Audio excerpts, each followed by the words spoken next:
ಅಪ್ಪ ಅಪ್ಪ ನೋಡಿ ಇಲ್ಲಿ, ನಾನು ದೊಡ್ಡದೊಂದು ಯಂತ್ರದ ಚಿತ್ರ ಬಿಡಿಸಿದ್ದೇನೆ. ನಾನು ದೊಡ್ಡವಳಾದ ಮೇಲೆ ಎಂಜಿನಿಯರ್ ಆಗ್ತೀನಿ. ಖಂಡಿತ ಮಗಳೇ, ನೀನು ಎಂಜಿನಿಯರ್ ಆಗಿ ನಮ್ಮ ಹಳ್ಳಿಯ ಹೆಸರನ್ನ ಬೆಳಗಿಸ್ಬೇಕು. ಅದಕ್ಕೆ ಎಷ್ಟು ಕಷ್ಟ ಬಂದ್ರೂ ನೀನು ಓದನ್ನ ನಾನ್ ನೋಡ್ಕೊಳ್ತೀನಿ. ಆದ್ರೆ ಮಗಳೇ, ಎಷ್ಟೇ ದೊಡ್ಡವಳಾದ್ರೂ ನಮ್ಮ ಮನೆಯ ಈ ಕಾಮಧೇನುವನ್ನ ಮರಿಬೇಡ. ಇದೇ ನಮ್ಮ ಮನೆಯ ಲಕ್ಷ್ಮಿ.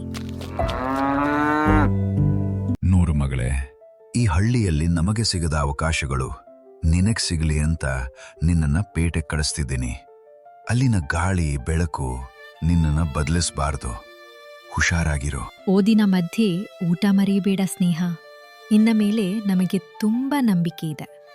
ಖಂಡಿತ ಅಪ್ಪ, ನಾನು ಎಂಜಿನಿಯರ್ ಆಗಿ ಹಿಂತಿರುಗಿ ಬರ್ತೀನಿ. ನಮ್ಮ ಕಾಮಧೇನುವನ್ನು ಚೆನ್ನಾಗಿ ನೋಡಿಕೊಳ್ಳಿ. ನಾನು ದೊಡ್ಡ ಆಫೀಸ್ನಲ್ಲಿ ಕೂತು ಕೆಲಸ ಮಾಡೋದು ನಿಮ್ಮ ಕನಸಲ್ವಾ? ಅದನ್ನ ನನಸು ಮಾಡೇ ಮಾಡ್ತೀನಿ. ವಾವ್!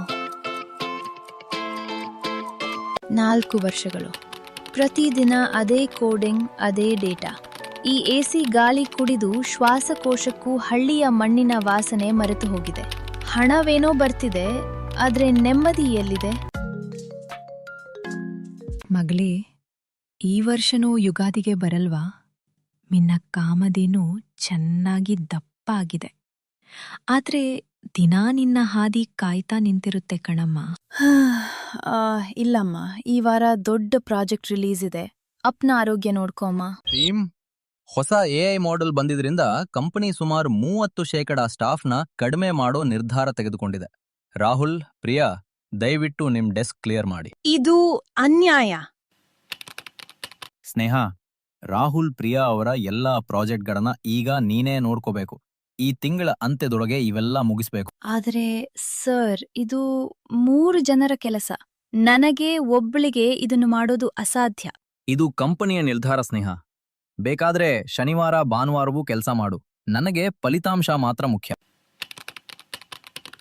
ಸಾಕು, ಈ ಯಂತ್ರದಂತ ಬದುಕು ನನಗೆ ಬೇಡ. ಹಣಕ್ಕಿಂತ ನೆಮ್ಮದಿಯೇ ಮುಖ್ಯ. ನನ್ನ ಹಳ್ಳಿ, ನನ್ನ ಮಣ್ಣು, ನನ್ನ ಕಾಮಧೇನು.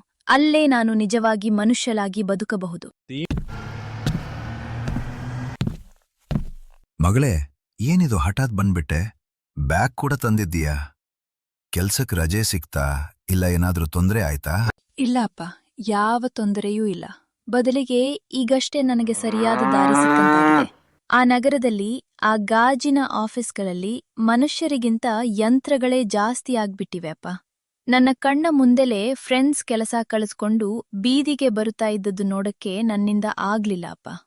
ಅಂಥ ಜಗತ್ತಿನಲ್ಲಿ ನಾನೂ ಒಬ್ಬ ಯಂತ್ರವಾಗೋದು ನನಗಿಷ್ಟವಿಲ್ಲ ಅಪ್ಪ. ಅದಕ್ಕೆ ಆ ಕೆಲಸವನ್ನ ಅಲ್ಲಿಗೆ ಬಿಟ್ಟು ನನ್ನ ಮಣ್ಣಿನ ಸೇವೆ ಮಾಡ್ಲು ವಾಪಸ್ ಬಂದಿದ್ದೀನಿ. ಬಾರಮ್ಮ, ಒಳಗೆ ನೀನ್ ಬಂದ್ರೆ ಸಾಕು, ನಮ್ಗೆ ಹಬ್ಬದಂತಾಗತ್ತೆ. ಆದ್ರೆ ಅಷ್ಟು ಒಳ್ಳೆ ಕೆಲ್ಸ ಬಿಟ್ಟು ಬಂದಿದ್ಯಲ್ಲ, ಅದಕ್ಕೆ ಸ್ವಲ್ಪ ಮನಸ್ಸಿಗೆ ಕಳವಳ ಆಗ್ತಿದ. ಯೋಚನೆ ಬೇಡ ಅಮ್ಮ, ನಾನ್ ಕೆಲ್ಸ ಬಿಟ್ಟಿದ್ದೀನಿ ಅಷ್ಟೇ. ನನ್ನ ಬುದ್ಧಿ ಬಿಡ್ಲಿಲ್ಲ. ನಮ್ ಹಳ್ಳಿಯಲ್ಲಿ ಕಾಮಧೇನು ಇದೆ, 100 ಹಸುಗಳಿವೆ. ಈ ಹಾಲು ತುಪ್ಪಕ್ಕೆ ನಗರದಲ್ಲಿ ಎಷ್ಟು ಡಿಮ್ಯಾಂಡ್ ಇದೆ ಗೊತ್ತಾ?